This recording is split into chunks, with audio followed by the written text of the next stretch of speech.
ஏன்னா 2006 வன உரிமை அங்கீகார சட்டம் பாரம்பரியமாக வனப்பகுதிகளை சார்ந்து வாழக்கூடிய மக்களுக்கு ஒரு சமூக நீதி அடிப்படையில் அவர்களுக்கான உரிமை உள்ளது என்கிற இது கொடுக்கப்பட்டிருக்கிறது. அதை அந்த 2006 வன உரிமை அங்கீகார சட்டத்தை இதுவரை தமிழ்நாட்டில் அல்லது இந்திய அளவில் வெறுமனே பழங்குடிகள் காடுகளுக்குள் வாழ்ந்து கொண்டிருக்கிற பழங்குடிகள் மட்டும்தான் அதற்கான அமைப்புகள் தான் கோரிக்கையாக எழுப்பினார்கள்.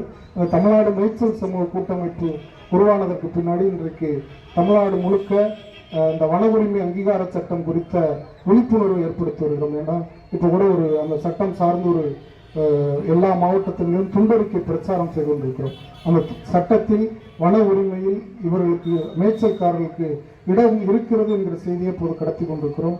அது சார்ந்த ஆய்வு கட்டுரைகளை அது சார்ந்து கடந்த மாதம் மத்திய அரசு வெளியிட்ட ஒரு கைட்லைன்ஸ் வழிகாட்டுதல் அறிக்கையை கூட